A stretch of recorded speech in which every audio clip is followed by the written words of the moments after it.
Oh, hey, didn't see you there. This episode is brought to you by DJ Keepo. DJ Keepo handles all things like weddings, quinceañeras, anniversaries, and graduations. He's good at what he does, keeps the party going, and hit him up on IG, TikTok at DJ Keepo 806. Once again, that's DJ Keepo 806. Yes, sir. I told Ramos that this fucks up. He was like, "Yeah, I know. I don't know if it's something wrong with the settings or what." I think it's the girls. Girls fuck it all up. In case you didn't know, women will fuck up everything. They will. I start crying. They will fuck up a good time in no time. They either give you a hard on or take it away. Well, cheers to that, boys. Yeah. Cheers. Oh man, That's delicious. Hey, have you had this? I haven't. It's fucking good.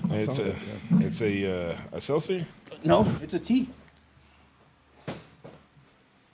Don't get your daughter started on those, cabrón. Oh, I know. Man, them motherfuckers. Because these, oh no, they're 5%. They're not bad. Yeah, it's all They're right. so twisted tea. Try it. I'm not into tea, It but makes you hard. That's why it says hard on the can. Get real hard. Yo, tea, I said a drink. I thought Tommy was gonna deep throat Yeah, it. you have to be, Just to give you back an empty can.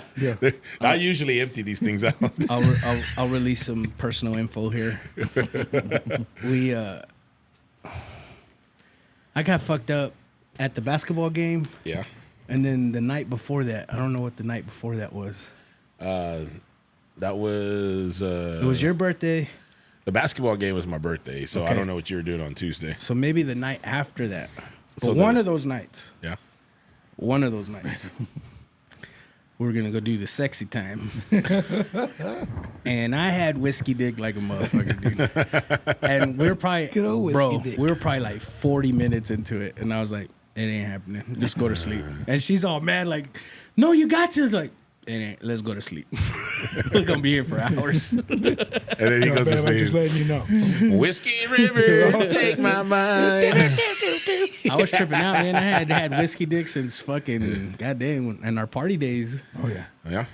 We had a whiskey lot of whiskey. It would have usually would be on the second bottle of Kentucky Deluxe that would cause that. You can just fuck and fuck and fuck, and it's like you're putting cocaine on it or something, because it ain't happening. You never had whiskey dick? Oh, yeah. Oh yeah. Oh, okay. You're shaking your head like you had no idea. Oh, right? no, I've had it and I don't miss those days. Now I'm just like a teenager. Yeah. Tell my kids, I Granny, ain't got time don't. for this shit. Granny, don't. I was like, kids, don't come in here for 20 It's minutes. like pump, let's get. More pizza. Order pizza. Who wants pizza? Well, I just barely noticed you got a buzzball over Yeah, there. dude. Do you like these? They taste like ass, but fuck, they're 15%. No, They get you there. And, you know, Thomas is into ass. Yeah. Fucking sugar bear. Oh. Said For all you wanna go loyal tell no one. podcast listeners, Thomas. Everybody knows Tom is into ass. I saw a reel earlier today that it was a doctor saying that you shouldn't eat ass because you don't know your allergies, and you could be sucking a nut out of their ass. A peanut. Swollen lip. Peanut. There was a TikTok where I don't know if it's true because it's the internet. You don't know what's true or not. But this chick's lips were like fucking watermelons, bro. Yeah. And she said she ate her dude's ass, and it was they were hot and horny, Yeah. and he had shit in his ass. So she had an allergic reaction to his shit. Why would she post that? Why would she tell Dude, somebody people that? fucking tell everything. yeah, they yeah, that's good to love be. to snitch on themselves Well, on the internet. I tell my kids back in the day we had diaries and shit that we kept certain things that we didn't want people to know. Nowadays these motherfuckers post it all Yes, on it's their Instagram. diary. Yeah. Like, let me tell everybody my diary. Well, did you see the one chick that people are talking shit about on TikTok? She came out there saying like her body count, which was high as fuck, and then she's like, "I've had gonorrhea twice this year." All this shit, and you're like, That rapper, Sexy Red, she brags about that. There's a little black girl that she talks about being the raw queen, and she has so many diseases. So she's fraud. yeah. Do you know that? Man, I don't really. No, I'm telling you, she's fraud. Oh no! So she comes out here singing all this nasty shit, all this fucking eat a booty, and that. She sings that My Booty Hole Brown song. Yeah. I don't. Anyway, she's raunchy as fuck. She's not fucking nobody. Oh yeah. It's all. She's like been celibate for a while because her 2 baby daddies are in prison, and she hadn't fucked with nobody other than her baby daddies. No, but So that's what I'm saying. She's fraud as fuck. She's over here singing, do all this nasty shit. She ain't even doing none of that shit. She ain't like Kim K, where she put on camera, letting you know that she getting fucked. She ain't sucking nobody's penis. I saw. I think I sent you when they were talking about on a podcast about having a single parent Thanksgivings. Mm-hmm. And they were like, well, what single parent Thanksgivings would be the best? And he was like, it's got to be Kanye's. Because you go to Kanye's and he's like probably going to have church there.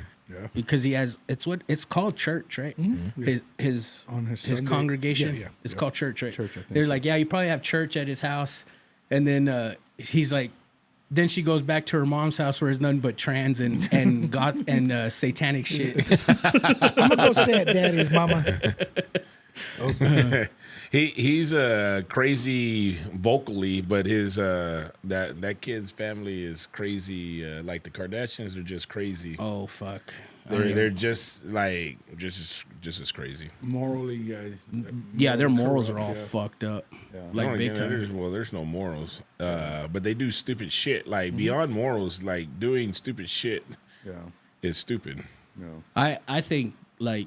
I think it's true when Ray J said that all that shit was planned when their mom was like, oh, I think so. Like you need to put out a sex tape. Oh, yeah, I think so too. And then she played it off like Ray J sold them under the rug.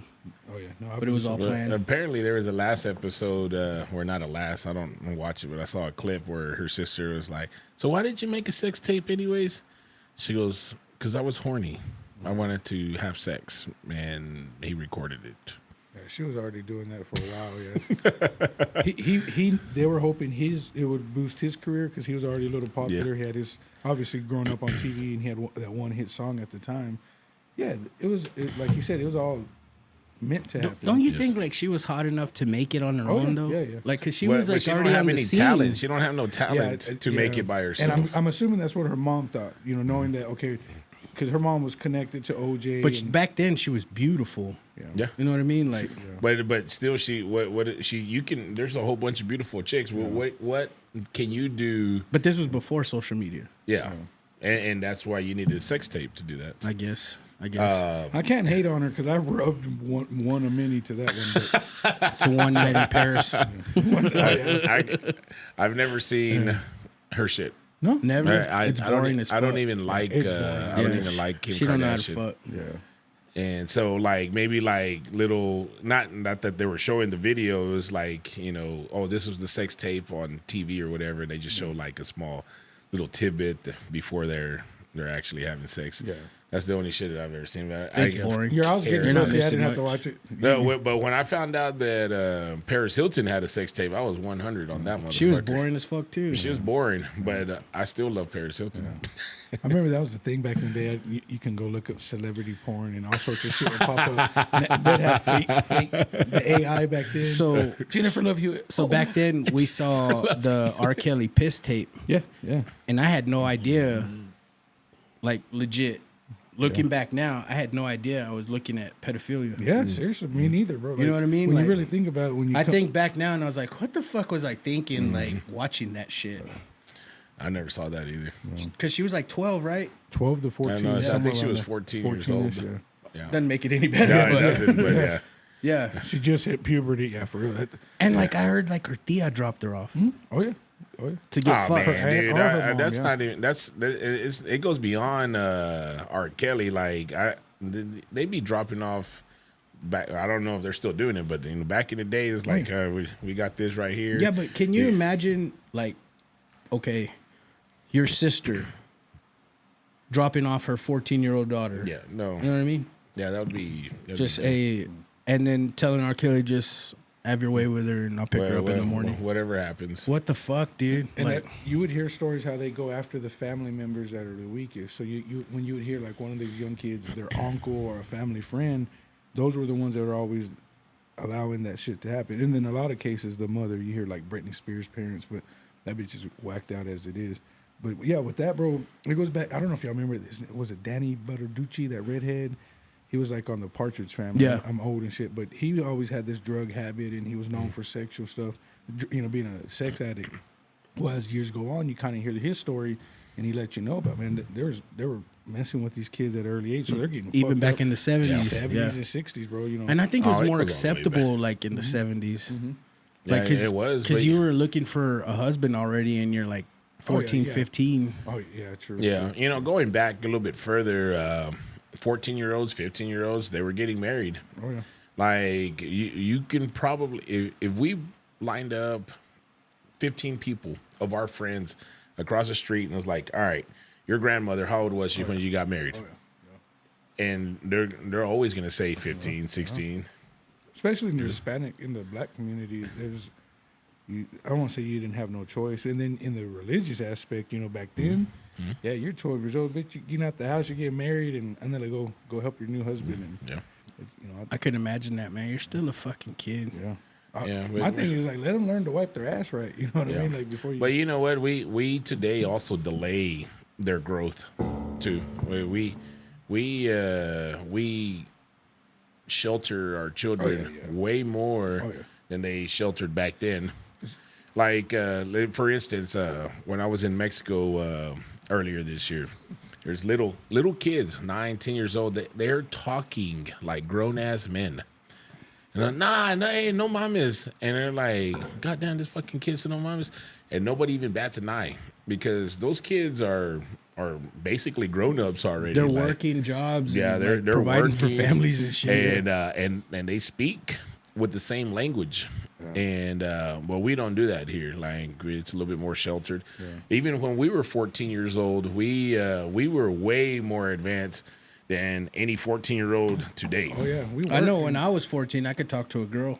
Which I can't say that for a 14-year-old now. Very true. Oh, yeah, I no, know. sure. God dang, dude. It's the most awkwardest shit to see a guy at 14, kid at 14, try to interact with yeah. any girls. Like, Seen my daughter talk to, like, she has a friend she likes, a good kid, but when they talk, they're all just through their phone. yeah, sitting next to each other, texting each other. Yeah. But then again, I don't want them to be like finger hood or nothing like that. Sneak up and like, Dad, I'm going to the movies. I'm going with you, motherfucker. That kid doesn't know what they're doing. I don't know which daughter it is, but I know. She. Did I ask y'all? Yeah. Did I ask y'all, or was it a different fuckers that is fingering a past? Yeah, time, we talked. or is Yeah, it is it it's still?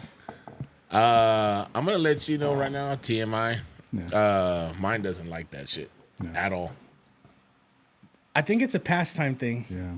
I mean, because you guess. got those reclining seats that got like this gap in between you, so she can't come close to you in the movies. Yes. And then you had And then going back to our first point, like they can't even talk to women, much Yeah. less fucking finger them. Oh, right. I knew how to do that before I knew how to talk. You get the popcorn and sit down. I don't a know what to preview. tell you. You're too smart. I was like in the 4th grade and fucking in my Theo's room watching porn, like, oh, that's fingering. You're, oh. And then he was like, "Oh, that's fisting." No, they didn't have they didn't have advanced porn back then. Theo, why They is he kept it punching simple. her? They kept it simple. They kept gave her it a simple, donkey man. punch. They were simple men back then. They were simple. They were classy. You ready to start the fucking show? Let's fucking go. John Eric.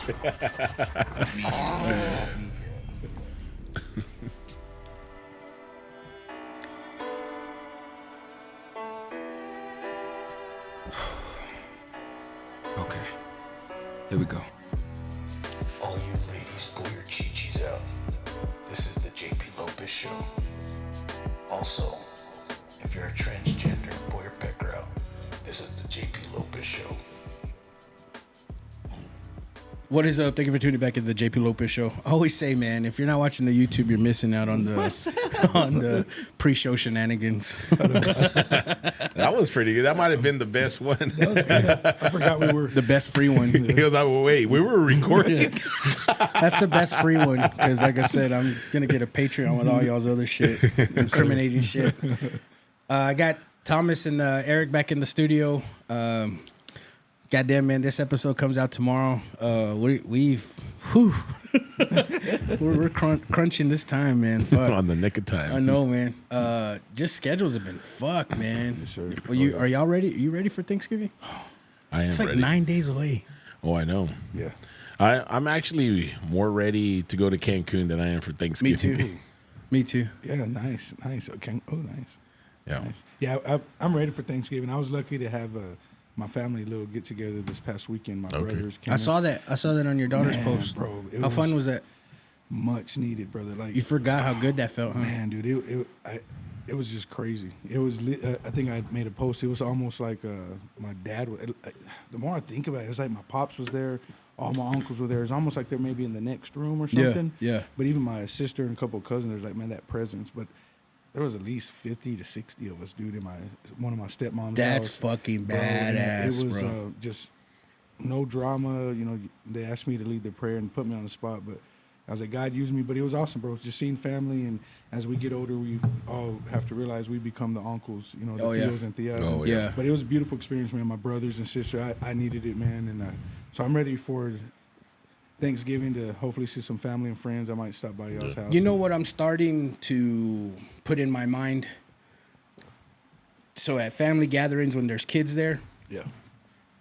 I'm starting to get my mind changed around to stop being the pendejo and the dumbass, I understand. and to start being the uncle that spits knowledge. Yeah. Oh, yeah.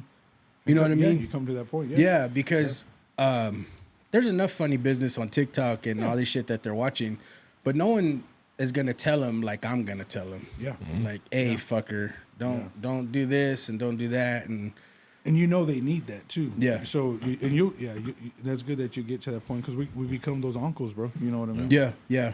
Yeah, I like hanging out with Isaiah's crew Oh, so yeah. because they're good kids and they are starting to know what they're doing, but then they are gonna get to complex stuff, and I just always sit there and drop knowledge, and it ain't always like, oh, you gotta make sure you're banking properly. No, it's like, dude, that's not how you talk to a chick, bro. You know, and I give them real shit, right? Shit that matters too. Shit, yeah, and like they're still gonna go out have fun, but like now you got to give them an idea on how to do some certain stuff, because it's going to happen. Like we've already lived it, we've seen it, and these kids are so lucky that their parents are a little bit more hands-on than our parents. Yeah. And then your parents have friends that's gonna give you fucking good ass advice. Oh, yeah. We didn't have that shit. We just Eric and I just grilled one of our friends' nieces at our tailgate. She's a senior this year, and we were like, all right, don't get fucking pregnant. Your first guy in college is going to tell you that he loves you. You're going to fall head over heels, but don't fall over that bullshit. And we're like, do not get pregnant. And if your fucking friend says he's a piece of shit, then listen to your friends. Yeah. Your friend knows if he's Your a piece of friends shit. are right, damn it. That's what's up. And she was like, what the fuck? I just came over here to get a beer. Yes. I think that's what my daughters liked about y'all that first night we drank, and because y'all were just kind of like, oh, don't worry about school, enjoy yourself, and I think you know pretty much told my middle one, and that's the one I need to worry. That's the one I need to put bars on her goddamn window.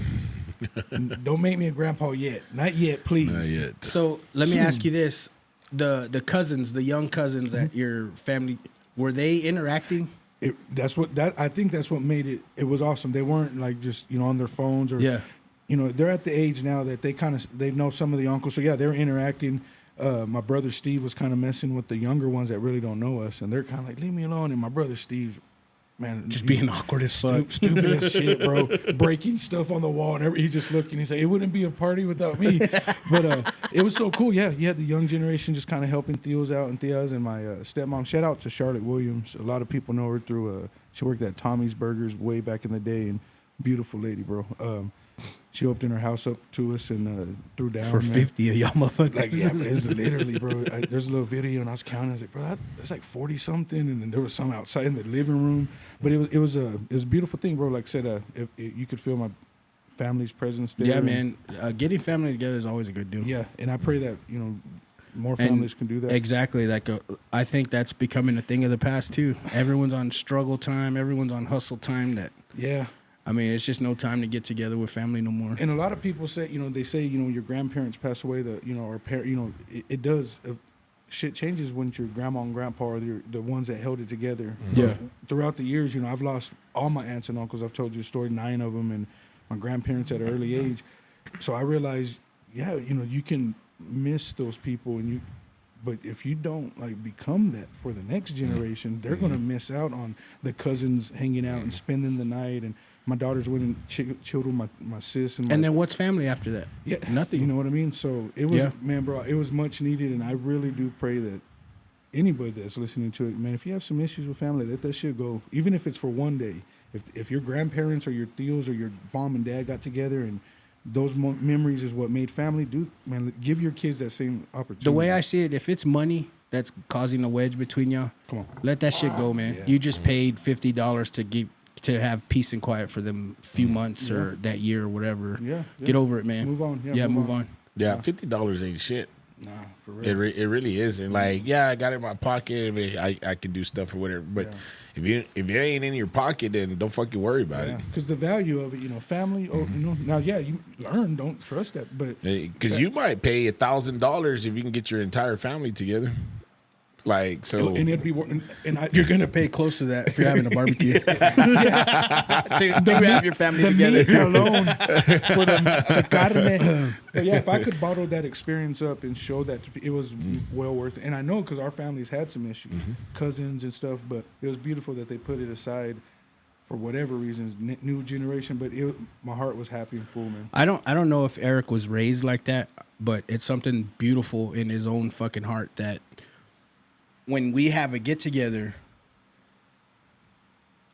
it's not, no one goes because, Eric is gonna have food, right. But everyone goes because Eric's gonna have a get together. Yeah. But this dude's dropping at least $300 or $400 on meat alone every fucking time we get together, man. And it's just something that's beautiful. Like it really is, man. You value that moment. Yeah. And like, I have to put a product out. Every single thing that you're gonna eat that I cooked, you're gonna be like, oh shit. Yeah, you take pride in that. And so I have to do that. And if I invite you and I'm cooking, that's what's gonna happen. You're about to eat something that's so fucking delicious. And you're gonna leave eating twice, drinking all day, a plato home, and there's still gonna be a fuck ton of food left. Badass, that's just something Eric's done forever. And like I said, I don't know if that was your dad or what, but I mean that's beautiful, man. We always ate. I don't mean to cut you off, sorry, but how badass is it to break bread with people you love? Yeah, for real, bro. Right, like that's cool shit. Yep. You know what I mean? My dad would always when we were kids he smoked a brisket every single time to almost the point where you're just tired of brisket. Right? Another one, Dad. And that was birthdays, that was Easter, that was 4th of July, whatever. And he made badass brisket. And I watched him make them or whatever. So when I started making them, I fucked up a whole bunch of them. But I don't fuck up brisket no more. That's badass, and it's pretty good. I'm making a brisket for our tailgate this weekend, and I'm making venison too. Ooh. So I just got a little bit of deer meat. And so that's what we're having at the tailgate. Get that shit. He's got a buddy. He barely showed up the last tailgate. It was his first tailgate this year. But the dude with an accent, he knows Omar. Oh, the African guy. He lives in Midland. Oh, he lives in Midland? Yeah, he comes down just to come to the games. He would come to all our tailgates, right? Okay. And whenever Whenever Eric had meat on the grill, that motherfucker was right next to Eric with a little bowl. Best way. Hey, man. And like the whole fucking tailgate, he's there next to Eric with a bowl. Like he's just, and he every just time you did go it. up to him, he's got food in his mouth. He's just talking, having a good ass time, dude. Dude, he's having the time of his life. My best friend. Hey, yes, he has that accent, right? And I every single time he shows up, he eats way more than anybody else. And it's all love, man. It's Yeah, all no, love, it tastes so fucking good to him that he eats. And I remember the first few times he was like, "Can I get more?" I was like, "Bro, you can get as much as you want." That's badass, yeah. And dude, he would be fucking making platotes, but he would eat it all. Like, some people de maña, right? Yeah, And they just throw it away. No, this motherfucker is fucking with a tortilla, cleaning up the fucking plate, dude. He didn't have to do that. But that motherfucker, two reasons. One is it's delicious to him. Yeah, yeah. And second, he's very, very respectful. He's gonna finish all of his fucking When he puts on food. his plate, yeah. Not only that, but I think it's in their culture to not waste food. Yeah, man. they're not. I mean, he's But serving himself a lot, but he's serving himself the shit that he knows he's gonna fucking He's eat. like, I'm about to tear all this shit up. Yeah, that was Omar and Steve's friend. They met him at Millen Memorial, right? He's a cool motherfucker. And they worked over there, but they would come every weekend back home. And they invited him, right? They were like, "Well, come to our tailgate." They told exactly. The motherfucker showed up, and he don't know nobody, right? By the end of the tailgate, man, he's all friends, arm Especially with around. Especially with y'all's two Yeah, personality, dude. y'all gonna make everybody feel welcome. And Yes. So, that's badass. hey, you gonna be available on Saturday? shit. I can make myself. Last time he It's the invited last me, one, bro. You got Okay. to. You have to. What You have time? to show up. Oh, we're gonna be there all day. Okay. The game's at 4. People don't know that we go to the game. So like, we probably leave 30 minutes before the game to go into the game. Okay. So they'll show up like, oh, I went to y'all's tailgate, no one was there, but like we go to the game. Yeah. Yeah. Yeah. We're not gonna Catch you be- beforehand. I mean, but we're there all fucking day Yeah, before okay. the game. So if you show up around noon, so noon to 4:00 or to 3:30, we're going to be Okay. at the spot. Okay, I'll hit you up then. Yeah, And Yeah. and so we're gonna have. I already said that I'm gonna make a brisket, and then I got some deer meat yesterday, and I'm gonna smoke that too. And dude, the deer meat. And I'll be there to make people laugh. I'll provide entertainment. I will be drinking. And Guaranteed. you can guarantee that his wife is going to gather us at least one time to take a group picture. Okay, yeah. At least once. With guys and then the girls. Yes. And then the guys again with a couple of girls. See y'all walking off like, let's walk away for the picture. That's badass though. I love that y'all do that. And going back to how you're talking about you doing your pops, that he instilled that in you, and you valued that, right? Yeah, I yeah, keep yeah. saying the word value, but you valued, even when you're like, man, he's doing another brisket, you saw how it brought people together. Yes. So yeah, I've tasted your meat. They don't sound right, but back in the day, You're talking about my barbecue. his barbecue, not like that. He said, you immediately said that don't sound right. We did wrestle together. But yeah, you always hear the stories. I think back in the day, one time at Big A's, you were cooking fajitas or something. Okay, Just, after school party, and I think my stoned ass was, man, this is the best fajita. So I know. It probably was the best fajitas. Yeah, you're all true. I believe that it was me. It's so best. It was the bestest. Real quick, since all three of our dads have passed, really quick, what song reminds you of your dad? Shout by Tears for Fears. I know that's kind of crazy. Shout? Yeah, dude. My dad was a big dude, and one day I asked him as a kid, "What's your favorite?" And he told me that. I was like, "That's your favorite group?" And so anything Tears for Fears, dude. Anytime it comes on, it'll stop us me and my kids in our tracks. And it just fucks you up, right? Yeah. There's sometimes I need it, dude. I'll be pissed off, and It comes on at the craziest Dude, times, yeah, right? yeah. It like when I fucking need to talk to my dad, boom, and I'm like, Seriously, bro. fuck, you're fucking here, fucker. For real, bro. Yeah. Shout. Mine is un puño de tierra. Ramonella. yeah. Well, a bunch of people sing it, but yeah. But it was that one. I'm pretty. I think we played that at his funeral. My dad's funeral was the greatest funeral I've ever gone to, and it was a legit celebration of life. yeah, So, and we did a mariachi, right? We were talking to the funeral home when we were setting up stuff, and I was like, "Do we have mariachi?" My mom was like, "Ay, necesito hablar con con los músicos. So my mom went to go talk to the to Ruben Mariachi, right? And then he was like, "Oh yeah, ya se murió." He goes, "Ya no, ya vino para acá para decirnos nosotros que va a tocar en su funeral." And I was like, "Oh shit." And I was Thomas like, don't understand Spanish. I know. I can understand. so when I'm telling stories with Spanish speakers only, I'm going to tell them in Spanish. My brother being a Spanish teacher, I can't speak it. I understand it to a point. But Thomas yeah. is all, fuck Yes. fuck yeah. See, me speak Sing is- that shit. And so he was already like, oh, he came to us a few months ago and said when he dies, he wants us to perform at his funeral. And mom was like, see? And he was like, yeah, we already worked out a price. And he gave me like half price, half off. And I was like, I'll be at the bank tomorrow and I'll get your money. So I paid that. The church was phenomenal. And then at the gravesite, the church was playing church music. At the gravesite, they played all his favorite rancheras, right? Nice, But nice, Puño de Terra was right there. We dropped it on top of it, and that was it right there. That's cool. Those kind of memories, man. My dad wasn't a Catholic, so it was kind of a spur of the moment thing. We had, we had his body. We wanted cremating, but I got his ashes, man. And I was able to take him back up to Colorado at one point because that's where he was born, and there were some ashes. He wanted some at Lowry Field, so one day we kind of walked out there and Chapman Field. I still haven't been out to Chapman just because there'll come a day whether me and my brothers and stuff. You still got some left over? yeah. Okay. Do you know the ins and outs of being cremated? This is what I heard. I heard like you spread some, right? Mm-hmm. But then like either half or a little bit of them. I heard that you have to bury them.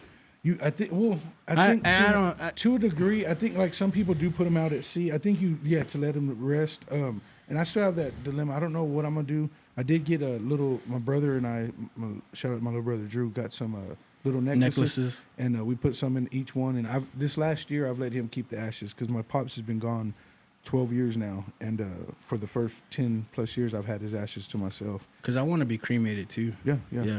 Yeah. Some people do still get a plot, or a space where they can put it in there. And I know I'm gonna be dead, Yeah. obviously, but it just gives me anxiety being alive, knowing that you're gonna be in a box, dead. I'm like, just torch me, man. Like, get it over with. Fucking put me in the ash, in the urn. That's kind of how I am too. I think we talked on one of my first episodes I was blessed to be on, like what we wanted to do, and I think it's been more common now. I think that's what I want. If that's what my kids want. It's the cheaper route too. Yeah, the cheapest route. Like, you want to be cremated or buried? No, I'm not, I probably old school. My body is not owned by me. Yeah. It's gonna be owned. And my mom already bought all these plots. Yeah.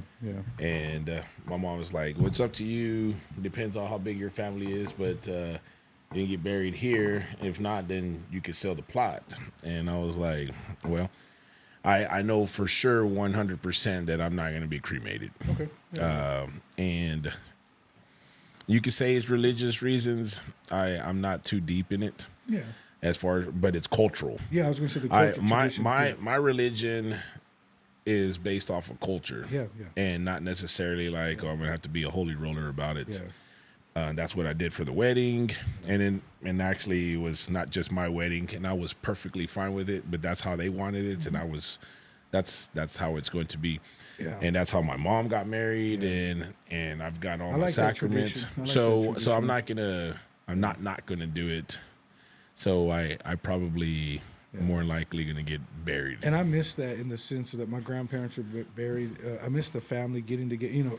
I hated funerals and hospitals because growing up we were always at the hospital and funerals.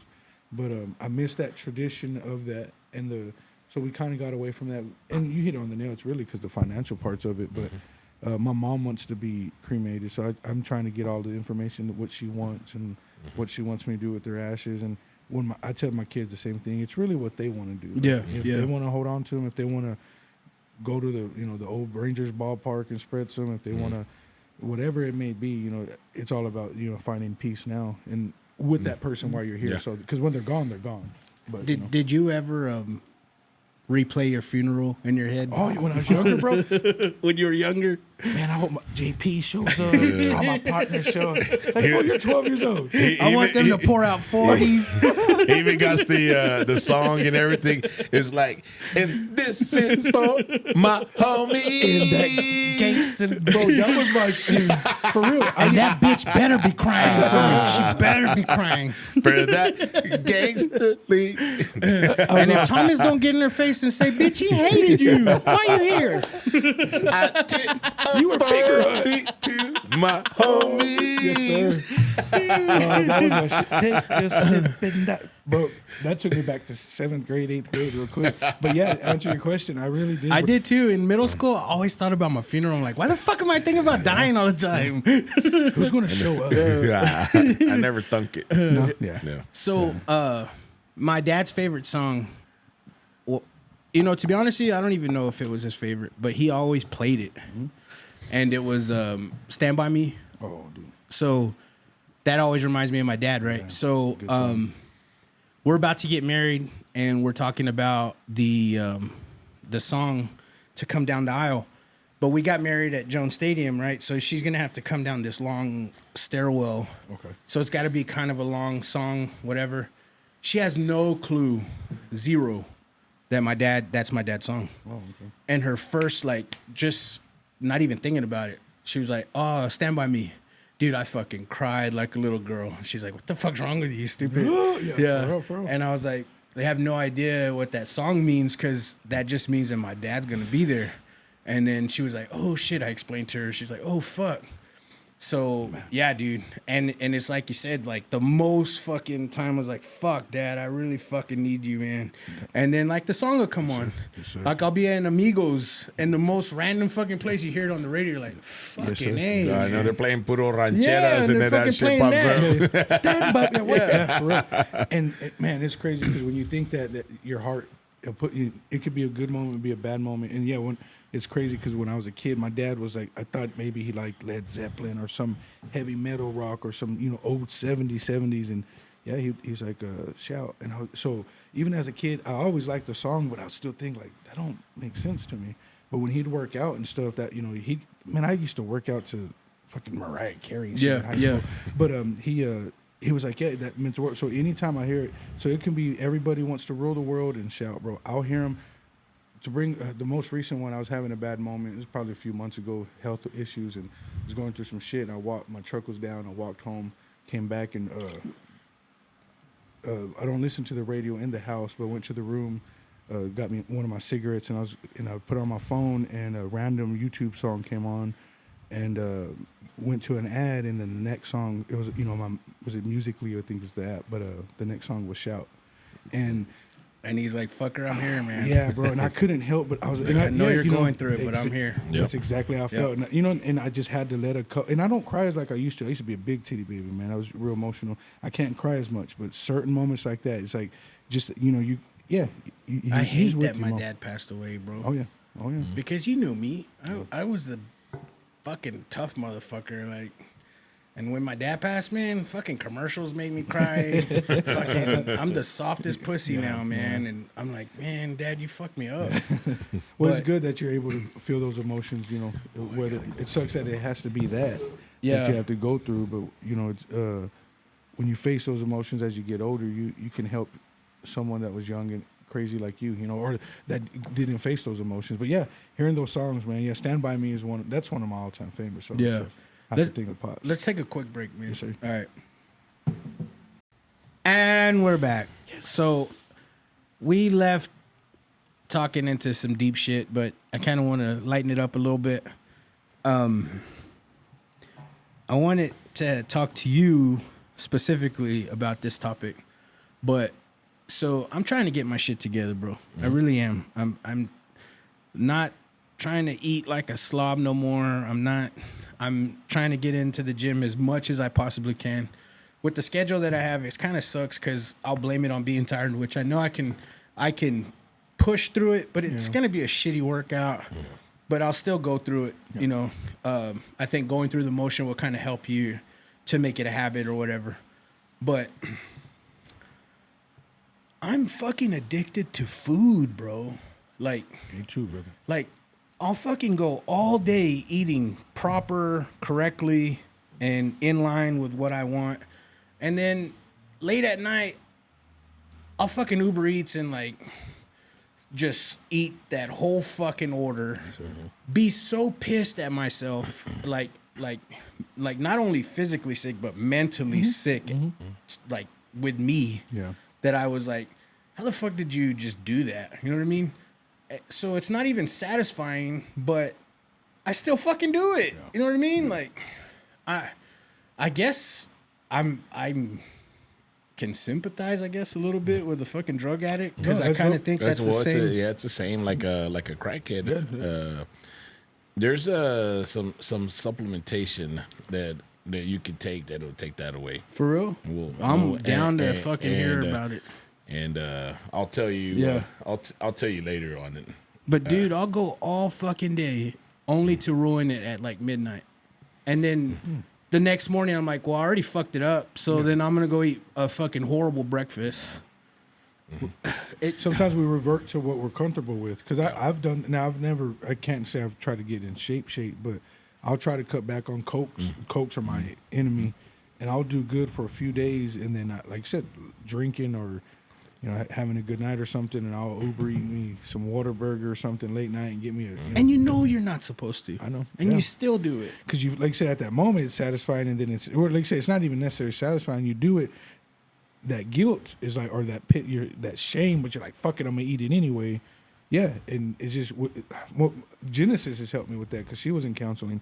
Sometimes it's just we revert what's comfortable. So all day you made the sacrifice, and you kind of mentally, subconsciously, it's like I'm gonna reward myself for what I did, and then we go over. But yeah, so GoPuff, that convenience store on Uber Eats? Yeah.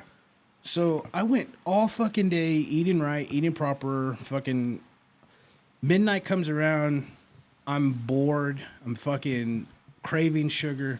I fucking Uber eat a pint of fucking ice cream and like 2 candies. I Uber eats that, dude. Dude, what the fuck? And then my wife is in the morning, she's like, where did this come from? And I'm embarrassed to fucking tell her, like, it's like you said, that fucking shame. And I'm like, this has to stop. Like this. I know my mind is more stronger and more disciplined in all aspects of my life except fucking eating properly. Like, I don't know what the fuck it is. I don't. That's dope that you're putting it out there like that because I think I struggle with that too. Now people have probably figured I'm a pothead or was, but that was kind of my thing. But I think with me, like I joke around my Whoppers, that was like a control thing for me. When I didn't have the food or if I'm going through something at home and I'm able to go purchase what I want, it's like that control. Like same thing when my daughter used to cut herself. It's a control thing. I've learned through counseling when somebody cuts himself, it's because they can control the healing process of it. Yeah. Same thing with when we eat, right? We can control it to an extent of like, well, I can pay for it. If I want that, I can buy that. And it's something that we probably taught ourselves at an early age. Once we first started working, like, I ain't got to ask my mom to buy me shit. I can go buy my own thing. Because we never ate any of that shit. Yeah, we never. We may have eaten ice cream or whatever, but and if it was ice cream, it wasn't the fucking good ice cream. It was the cheapest ones. And so, we ate sugar, we ate whatever. But to the extent that we have the opportunity, we have enough money to buy whatever fucking food we feel like, and then we buy it. Yeah, that's crazy, because I can relate to that with a little bit with alcohol, but even back in the day with my weed situation, I would think like I can save money to do this, and I would try my hardest, and then I'm just gonna buy a sack. Now I need my weed, and then when you smoke weed, then you're like, oh, what am I gonna fucking eat now? Yep. And so it's an ongoing cycle. Then you spend 2 times the amount of money if you would have never smoked weed. Yep. Because you buy your weed and then you buy the food that you are doing with your weed. So instead of spending $0, you spent $180 for sure. Oh yeah. on shit. And then like alcohol, right? So I can fucking hang out with all my friends and I'll be like, man, I put one on last night. I'm not gonna drink tonight. And I won't. Yeah. Mm-hmm. I can't do that with food, man. Yeah. Like I just can't. Like, man, you ate like a fucking pig pig yesterday, and I'm like at a party or whatever, and I'm like, well, it's there. I'm gonna fucking stuff my face with this shit too. Like, I swear, bro, I'm so disciplined in every aspect of my life except fucking eating, bro. I don't get it. Do you think you get down on yourself because it's something you're trying to work on and it's just a habit? Because I think It's an addiction, bro. It's the vice behind it. Yeah. No, and I don't have an alcohol vice, but I'm hanging out. Like I don't count how much I'm going to drink. Yeah. And so That's a good point. Not counting how much I'm drinking is my vice. Yeah. And That's a good point. That's a good point. And so we can work better on that too. And I'm always going to drink when I come to the podcast. Yeah.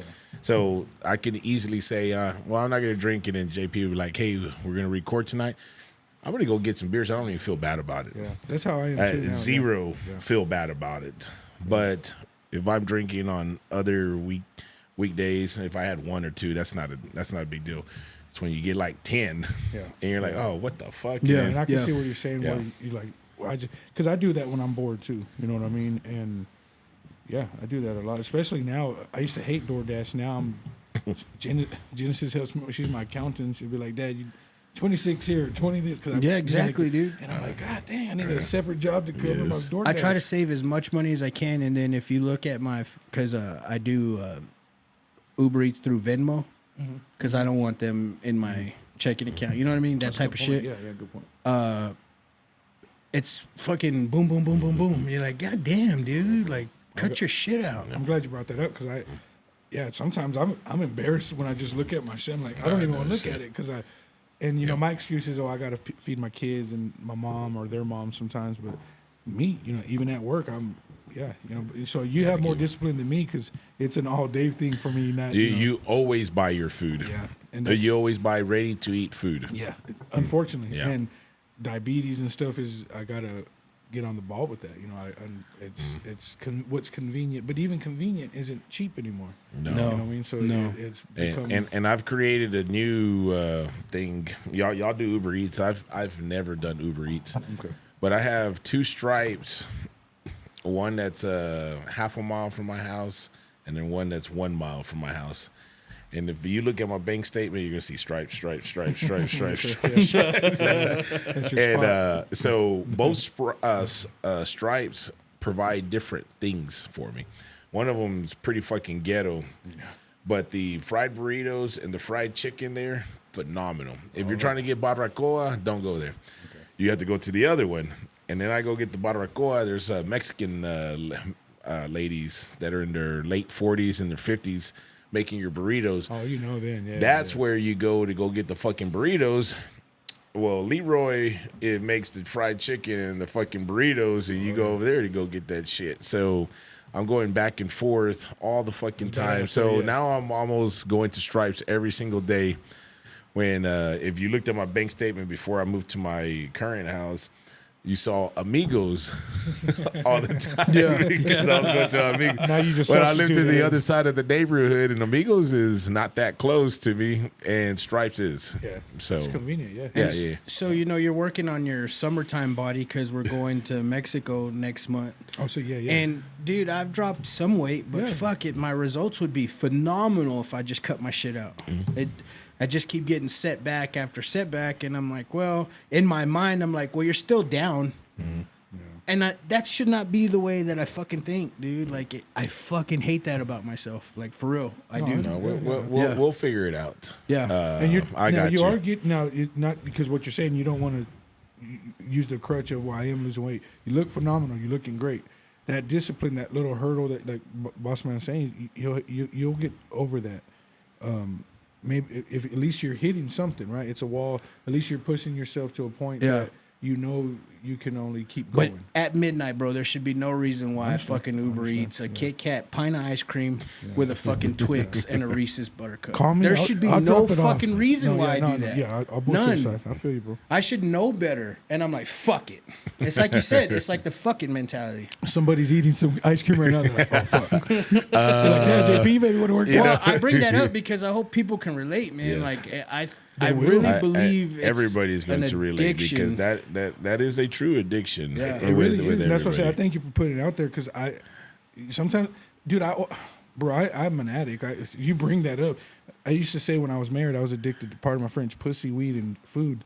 Now I'm addicted to food and And food and food. Yeah, food and food and food. Because I don't get the other two no more. But no, there is somebody out there that struggles with it. Because, yeah, sometimes you do feel ashamed. But, you know, I jokingly used to say I'd watch 600-pound life or 1,000-pound life to make myself feel better. But I do feel shameful when I just ate a pizza about an hour or two ago. And it's a little bit different because you're trying to work out all day and do your thing. And then you at night you feel, I felt all goddamn day. You know? But what pisses me off, and I don't know if you feel this way.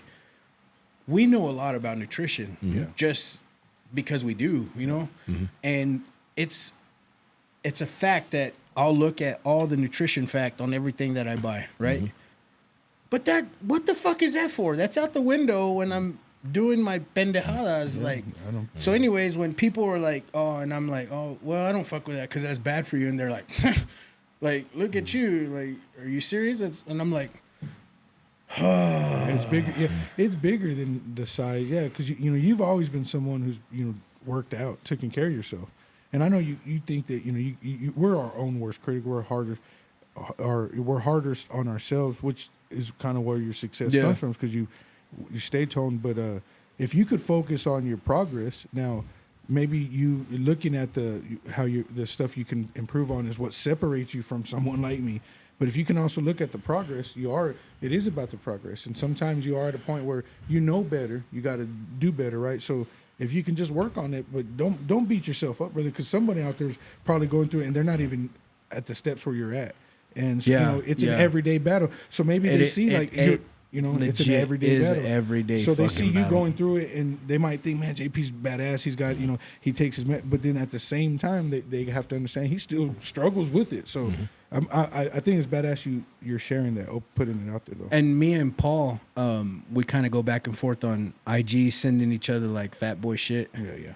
And I can tell that he kind of sympathizes with me because he kind of does the same shit. Based on how him and his wife talk about him snacking. Yeah. But dude, mine is extreme, bro. Like I said, midnight, Uber eating 2 fucking candies and a fucking pint of ice cream. Like, dude, if my wife was awake, she would have said, dude, go to fucking sleep. But no, she's asleep and I'm like, fuck it. I'm gonna order it. Yeah, I'm not awake at midnight, so I'm not gonna eat at that time. I'm not been asleep for 3 hours by then. But I wake up so damn fucking early. So, but I'm a little bit lucky that when I get home at 6:30, and Alex has my food ready for me, and I'll eat whatever she makes.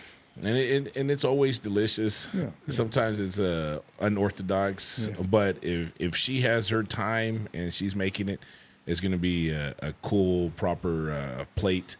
And I don't care what she makes me. It could be fucking cabbage and whatever the hell. And all right, this is what she made. You're grateful to have. Yeah, or she's gonna like, hey, I didn't feel like cooking today. I ordered pizza and I got you breadsticks and blah blah blah. Well, I'm not gonna not eat that. And so, but as soon as I'm done by 7:00. My problem is that I may have drank a few beers or whatever, but I'm asleep. I'm going to go to sleep before 10:00. Yeah. So I'm not going to snack. And then I'm at freaking work all freaking day and I'm eating whatever she made me again. The weekend is the problem. The weekend, I'm not going to ever turn down any chicken strips, any hamburgers, any pizzas, brisket, whatever it is. And now I may not eat all damn day, but I might stuff my face, and it's a thing. And so you still need to eat something delicious. It's just not eat something delicious every single time you eat. Yeah, and you're right. Yeah, my brother used to get on to me about my burgers, and I still. And that's the only time, legit, for real. The tailgates is the only time I don't care to eat. Really? Oh yeah, yeah. because you're I having know that. I'm gonna get fucking retarded. Yes. And I know if I eat, I'm gonna puke it all You know, up. food's the So- last thing on my mind. Yeah, exactly. So I eat just to sample my own food, but I don't eat either. everybody's like, "Oh man, did you have this and this and this, and you had this at the tailgate?" I was like, "I didn't eat none of it." I didn't even know we You had know, I that. was Yeah. sipping. Yeah, That's because about I it. get retarded drunk, and I know if I eat, I'm just gonna go. Yeah, Yeah, no. You know, when we were in college, we used to get white girl wasted. and we kind of still do. But we get retarded too. I've heard many stories. I've heard many stories. This last home game, I asked my wife. I was like, "Fuck, Lita, was I passed out?"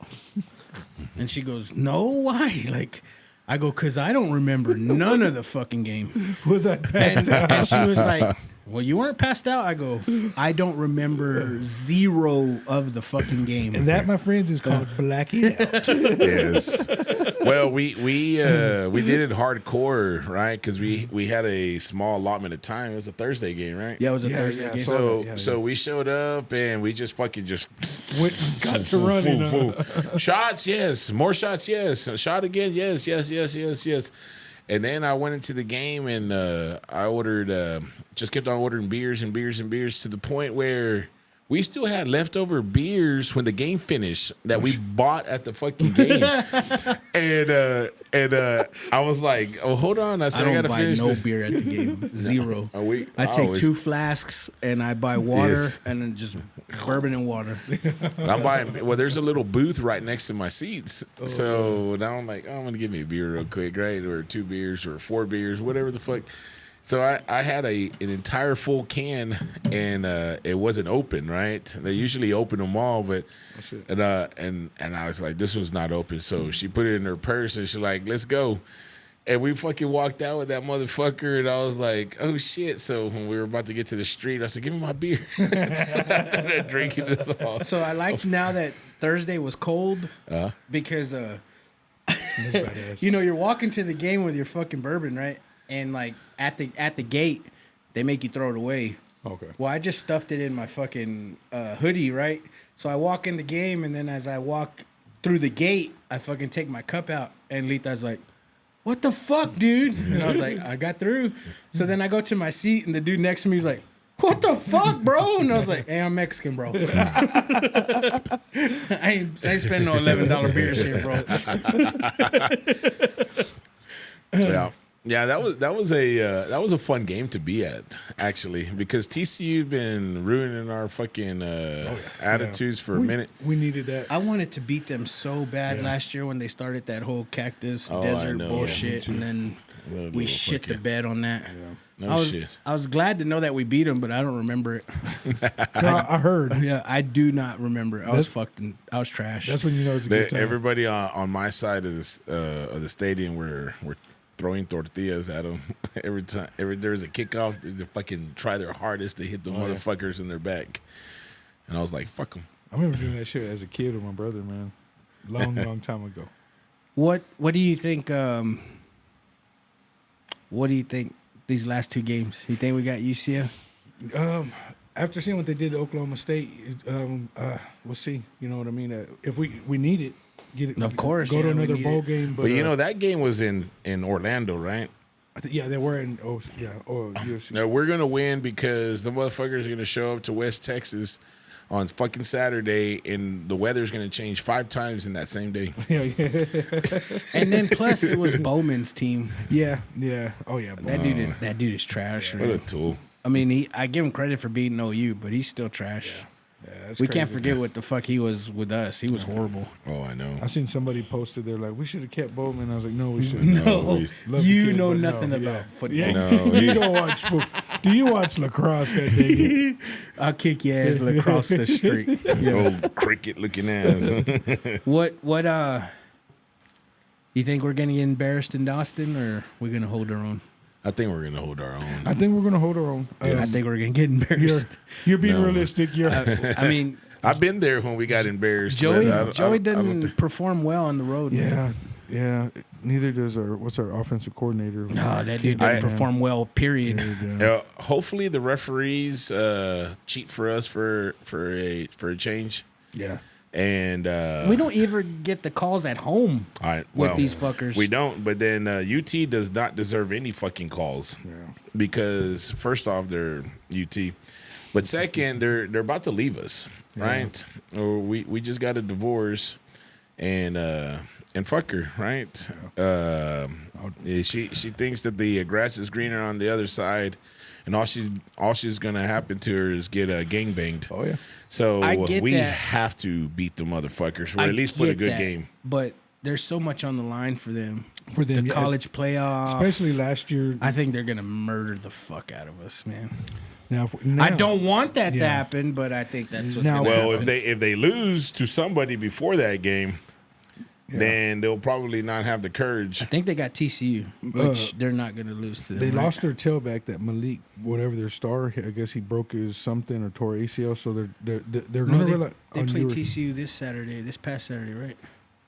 Yeah, they barely beat them. Okay, then they barely beat them. I forgot who they won by 3 points. Yeah, 29-26. You're right. Mm-hmm. I don't know if they played. They already played West Virginia, I think. They're already talking about playing Arch Manning.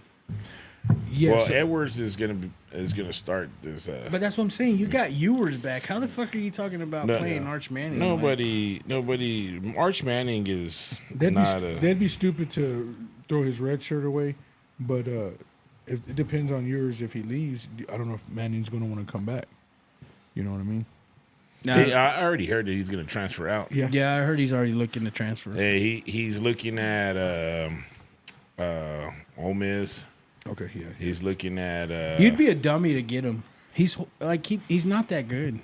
I don't see that. I mean, his name is only carried him this far, and he really is not that good. Well, that's what Ewers did at Ohio State when he left South Lake Carroll. He left his junior year. I remember reading it. He classified a year up, so he skipped his senior year in high school, which I think the year before they went to the state championship, so they were favored to win it. He skipped it, signs with OSU early, got like $1 million deal. Yeah, took $1 million NIL deal. And then total it was like 3 he got, and then he left, came to UT and got like the Wrangler deal. So business wise, son of a bitch is smart, man. Just like that Aaliyah Chavez girl. Dude, I think she's probably going to take a pay cut going into college. Oh, yeah. Because she's probably making millions right now. I wouldn't doubt as much publicity as she's, her pops is, probably running that, but as much publicity as she's getting, South Carolina and UConn both won her. And so she's a junior, right? So she has one more year of this bullshit. Yeah. Like, she can probably graduate early. Yeah, if she wants to classify early, because that's what that Ewers kid did. But also, too, why would you do that if you're making money now? Yeah. Off of whatever. Yeah, you might as well spend the next 5 years after this season with 6 years making money, because once you go to the WNBA, you don't make shit. You really don't. Now, I know there's going to be, just like in anything, you give it time, because I keep up with it because I have daughters, but their prices will go up a little bit now that you see the U.S. women's soccer, they fought for their rights. And so there'll be some kind of, like, as a father of daughters, if you can go make $100,000 a year playing basketball, go fucking do it. Now, 20 years ago, 15 years ago, 10 years ago, there's no hope for they're making, unless you're Brittany Griner or someone who has that, that kind of star power. But yeah, it's just crazy to think anything like that, man. It's just nuts. She's the number one for the 2024 class. She's the number one junior, right? Yeah, in her class. Yeah. That's insane, man. It really is. And from Lubbock, and just see her growth though, man. Like, she goes to the Nike these tournaments, and and she's talked about she's number one, and that's. And on top of that, she's Mexican too. Oh yeah, Latina, yeah. Her dad, I've heard her, I've seen where her dad's, good guy, strict with her, and she has a little sister that supposedly is going to be just as good. Hopefully. Are you serious? Oh, yeah, yes. She's a baby sister. Holy shit! Yeah. How old is she? I think she's still in junior high. I don't hear about her much. No, I think she's like 11 or 12. Not even barely getting there. Yeah. Am I like misremembering this? But when Aaliyah was 12, didn't she have an offer from Tech when she was 12 years old? Yeah, she was the first girl, like her 8th grade year. Going into her 8th grade year. It's fucking insane. And I was like, we'll see how it goes. See if her fire dims down. How do it's not? How do you have an eye for that? How do you know at that fucking young of an age you're gonna be that badass? I Hard don't work. you know what Hard work, I don't man. think there was an eye on it. I think they just made her do strength No, and like conditioning. no, like not her, like period.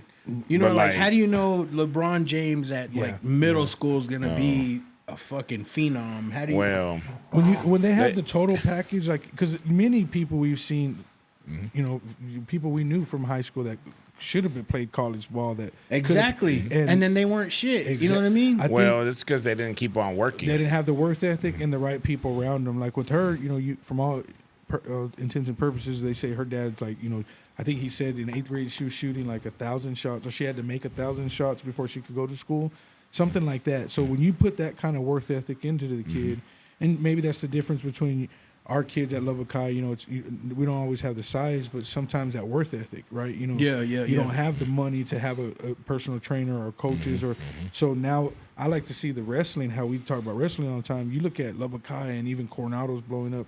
All these because there's these clubs, these other people that invest in these kids. Whether it's like, hey, I get it, you can't afford it. We'll work with your parents. But then you see the like Chris Webber and Jalen Rose type of aspect where some of these kids, there's people on the side that, hey, I'm gonna invest in you Yes. and your family. Yeah, I'm gonna throw money at you. So Yes. that could happen too. But then you look at her, man, her marketing, man, you know, because the NIL deal for especially the females, it's in the marketing, right? Because so if she's, I don't know what she's making, but as a young teenager like that, Dude, she has her own basketball camp. yeah, and I saw a TikTok or something where they're talking about she, like, you know, a lot of kids have shoes, but there's a possibility that she can even get a shoe one day, just to even have that. Cheryl Swoops was the shit, you know, and she was the first one. So the thought that you might even have your name on a sweater, and my kids go to school with her, and I'm like, man, tell her dad I'll mow her yard. We'll mow her yard. Yes. You said Lubbock High, and that brought something to my mind. I recently went to their senior night for like some portraits. Okay, yeah. Dude, do you think the city of Lubbock is purposely keeping that team for shit? They have to, right? They are. Like dude, I'm in the stands and I already know what plays they are about to run. Oh yeah. Like Well, they started off great this year. Their first 2-3 games, they looked good. I watched them. I'm talking about the opposing team. Like I'm in the stands and I already know what defense needs to be called to Okay, stop yeah. that bullshit. Yeah. And they can't. Like it's dude, it was fucking painful to watch that game. And I'm like, if I'm in the stands and I already know what the fuck that means these coaches ain't worth the fuck. No, you know what? Motivating somebody goes a long way. Look at the coach for the Raiders. Oh, yeah. Dude, that motherfucker, he Pierce? came in as himself too. He ain't fake. That's what I told my boss this morning. I was like, that dude right there, he showed up. They made him the interim coach, and I was like, he ain't fake. He's literally himself. I remember him playing South football. Central or whatever the fuck he's from. Like, that motherfucker talks exactly the way that he talks. I go, and no fucking players respond to it. And so I was like, you got to motivate somebody. And if your team is where you're from, they're going to respond from you. But you keep on sending people over there and nobody's going to respond. And then on top of that, a really, really good coach. Okay, I'm from where most of these kids are from. But, you know, I got these other kids that grew up not like me. I can still motivate them too. Because they're going to jump on, and nobody does that. Like, not at Lubbock High, at least. Dude, I have to give, like, I want to give motivational speeches to some of these people, and, like, nothing like, oh, that was so intellectual or whatever. It's just like, I'm just going to give you the facts. Yeah, encouragement goes a lot. And I give the last couple of coaches, I give them credit in the sense of, like, Lubbock High, they created a culture where they do more, which I wish stuff that we could have done. They'll do, like, with the feeder schools. So especially this Hispanic coach, I don't know him personally, but he's done stuff where they try to incorporate, like, more family aspect to it. And I like that. What I've noticed is when you talk about, are they maybe held back? I kind of think so in a sense, or they're not allowed to grow as much. Because one, you see the busing aspect. You have Cooper schools now, Friendship. So you're going to lose a lot of your talent that's from the hood. But also, too, I don't know if it has something to do with whether they're failing or not. Because they start off, Monterey was the first few games I watched with my kids. Monterey looked good. Lubbock High looked good. You know, I saw their game. They Big Spring beat them. It was kind of one of the typical Lubbock High games. They should have won and they lost it. But then after that, they're getting beat 58-0 and something. And I'm like, what the? And I'm telling my daughters, I'm like, I'm watching the games or I'm listening to them old school, and there's a big fall off. So I don't know if natural injuries and stuff, but I don't know. It always does seem like we are held back. You know, that's what we're known for. But we're in high school, and they bring on Coach Russell. Although he's a fucking dickhead, he brings us into playoff contention the whole time that he's there. And what do? They get him the fuck out of there. Well, he didn't mesh well with anybody because he was a fucking dickhead. But he knew how to fucking coach. Yeah, I know, but he did know how to fucking coach, but he almost got fucking beat up by football players. Yeah. Because that motherfucker will talk to you like you're a little fucking bitch for no fucking reason. And so that you didn't get to see that firsthand. I did, man. I don't know how many times where I fucking talk shit to him. I said, dude, like, shut the fuck up, dude. And Joel, I was going to let Joel beat up Coach Russell one time because he was picking on him. And I was shocked because he was like, Joel, you don't know what the fuck you're doing. You ain't blocking the goddamn fucking soul. And Joel was blocking the fucking soul. He was fucking pushing motherfuckers all over the fucking place. And then he turned around, looked at Coach Russell. He's like, fuck you, bitch. He goes, I'll fuck you up right now. He goes, you ain't gonna do shit. He goes, and he fucking lunged at him, and Coach Garcia grabbed him and saved him because I fucking moved out of the way because I was waiting for fucking Joel to fuck up that motherfucker, right? Yeah. No, fuck Coach Russell. Like, yeah, he was an innovator or whatever, but fuck that motherfucker. Yeah, you gotta. I've learned, and I'm not a coach. I should have been a coach, but like I've learned with my brother being a coach, he doesn't necessarily. You got to motivate people in different ways. Some people need to get their ass yelled at. You know, like with my pops, my pops can just look at me or certain kids and you'd run through a wall. Yeah. Sometimes you got to put armor. Loudermilk was like that for me. He'd put his arm around me and tell me where I need, he gave me every damn chance I'd quit. And Loudermilk was a shitty ass coach.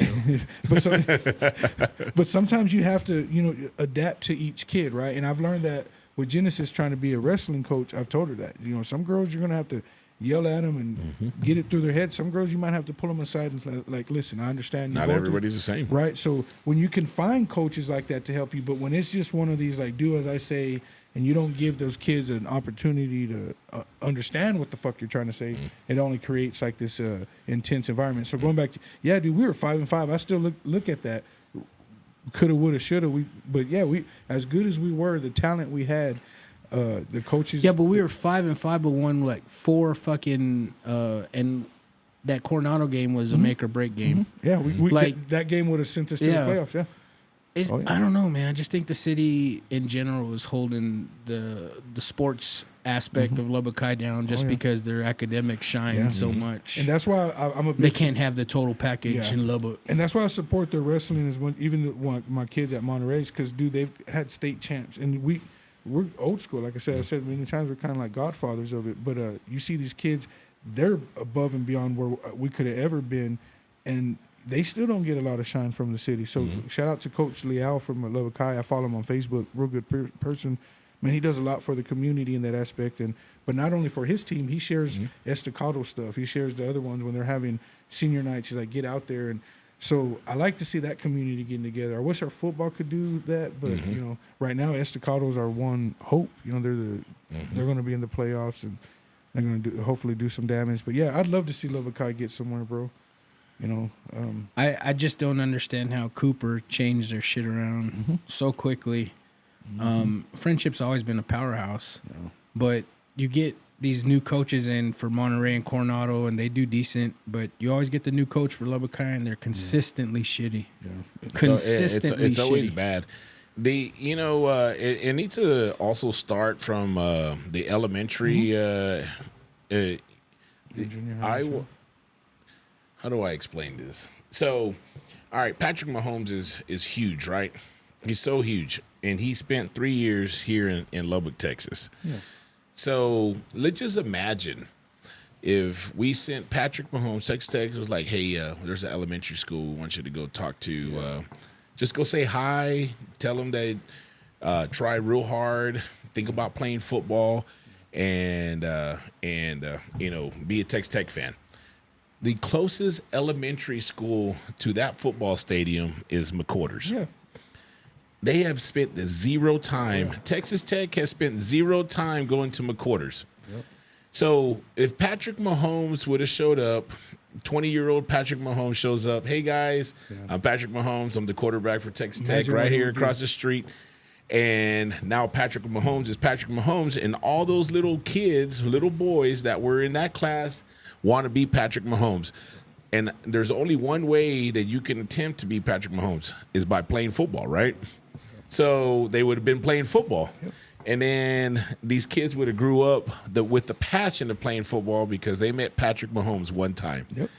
That's so why don't we send motherfuckers to our fucking schools? No, they go to the other fucking side of town to go say what's up to all these little kids that are already playing football, that already have their dad's money, that they can do this and go do that. Go to the schools that don't have fucking jack shit. Yep, that's how it always is. Help us to be better. And I think that's why I do respect. I don't know. I need to look it up. Lubbock High's coach. That's what I think. Because that's what he's been doing, and now it's on a different level, but he's sending these high schoolers to these elementaries, and they'll post it on LISD TV. I'll watch it, and you'll see some of these kids like taking pictures with Lubbock High kids in their Letterman jackets, and I'm like, it's planting a seed. But you're same thing with Lady Raider basketball, bro. They've kind of do that. They used to invite kids throughout the day, give them free tickets, and one year I took my kids to it. My one daughter got to go. I took the other two out. And it was when you incorporate that, because it's planting that seed. Some little Mexican kid there's a couple of Latinos on our team. You know, imagine if they just went into McWhorter area, Wolford, Jackson, in that area. And maybe tap into that. A lot of it is like your parents don't have the money for it. Yeah. So therefore they grow up like, oh, that's not for me. Yes.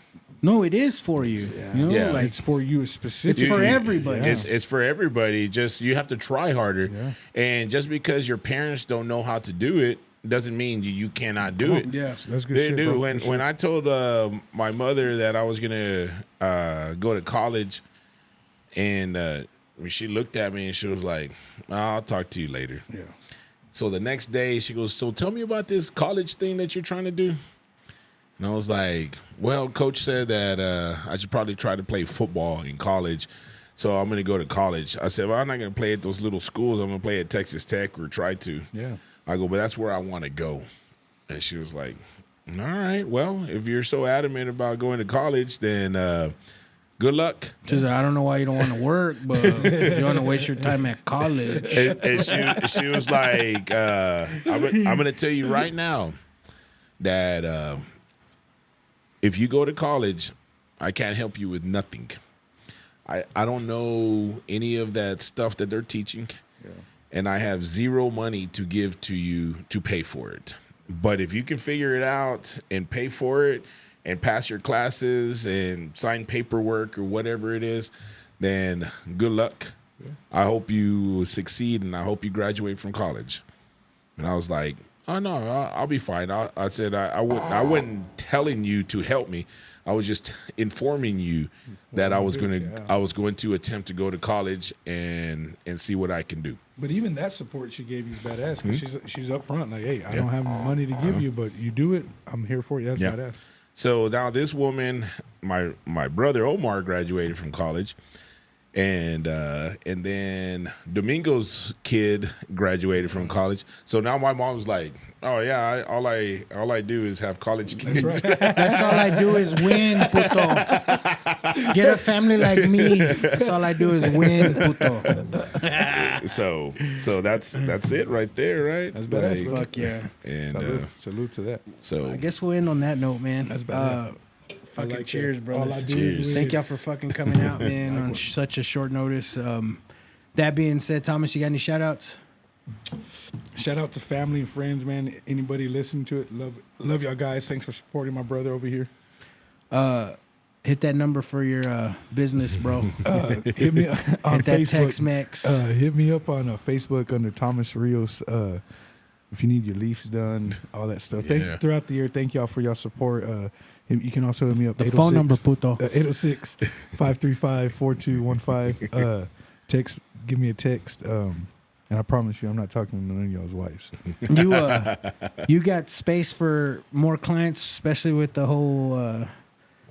I have zero space. There you go. So I told him to plug himself, and then he was like, "Fucker, I can't take on any more clients." I was like, "Oh shit, my He's like, bad." I'm trying to drop a couple of them. just join the gym. Planet Fitness could use your help. So I'll give a shout out to, of course, Alex. But you know what? This chick went way above and beyond. I wasn't embarrassed, but I was kind of like taken back on how much effort she did this past week for me. It was my birthday. Nice. And I swear to God, I had a fucking birthday party every single day. Yeah. From Wednesday, Thursday, Friday, Saturday. And There's no denying that your wife don't love you, brother. no, yeah. For sure. And so she did all of that. And Come on, must be nice. I appreciate her and I appreciate everybody that hooked me up with some birthday gifts. I got the Lopez family and the Martinez family. They got me a big old outside heater that you see at the restaurants and stuff. Nice. Oh yeah. And it's pretty badass. I put it together this past weekend and it works. Okay. Yeah. I'm glad. I'm typical family man shit. Oh yeah. She's like, we're going half with the Martinez for Eric's gift. Cool. Okay. And then it was like the day after. I was like, what do we get? What him? do we Yeah, what do you get? He'll like that. Cool. I was like, fuck it, I'm gonna take a bottle of Elmer to him. Fuck it. The Trevino's got me a little fire pit and so I appreciate that. Happy belated birthday, brother. And thank you, I appreciate that. But it's for the backyard, and I like to have guests at the backyard. And the next get together, I'll make sure to hit you. I not that I didn't invite you, but I didn't invite anybody. My wife invites everybody, so I need to tell her to get reels on the list. Get him on the list. and I just basically just show up to my own party. I don't know who's going to be there or whatever. So You do what the message says. I make sure there's a reels on the list I because appreciate you that, need brother. to show up too. Yeah, Because appreciate you've seen that. the front yard, you didn't see the backyard, right? No, not yet. Not yet. And hit me up next time if you need it before the weather's right before the season ends. I got you. The front yard still looks great. It's still short and it's still good, green. good. Like it doesn't grow crazy. Yeah. So that's good for me. That's what's up, brother. So shout out Paul Trevino, Adam Martinez, Jacob Sines, Adrian Puga. Most biggest shout out to Mike DeLeon. Homeboy sent me this hat, bro. The Fat Donkey. It's a bad motherfucker. Oh, man. that is dope, bro. So all love, support, man. Appreciate you. Shout out to Harvey Guidos. I always fuck up that last name. I think that's right. But if you guys haven't had Bubba and Breeze yet, I believe they're going to be at the Midnight Craving this Friday. Nice. So go check them out. Shout out House. I don't know if Delight is going to be there, but if you hadn't had D-Lights, it's sugar-free ice cream. Yeah, I heard y'all talking about that. So you can have a gallon of it. Yeah, dude, that shit was fucking phenomenal, man. So I don't know if they'll be at the Midnight Craving either, but shout out to both of them. Anywho, excuse me, shout out DJ Kipo, Tigre. Tigre's they're building a new fucking restaurant. can't dude. God Like, damn. bigger and better, bro. Yeah. Sit down. Patriot Paint and Construction, man. So it's all love. The whole John Eric Media, man. The Ponderos every Friday. Deep Dive with Donnie every Monday. So go fuck with them, man. And until next time, read some books. Yeah. Oh, it's you again. This episode is brought to you by Patriot Paint and Construction. They specialize in commercial and residential. They also specialize in drywall and paint. No job is too big or too small for them. Hit them up at 806-544-7199. Oh, you're still here? This episode's brought to you by Tigre Burrito, located at 720 Highway 62 in Wolford, Hello. Texas. They're open Tuesday through Saturday, 7 a.m. to 2 p.m. They specialize in breakfast and lunch burritos. They've also got some plates. Tell them JP Lopez sent you. But breakfast burritos are pretty fucking huge, so you better bring a big appetite. They're the shit. Hello.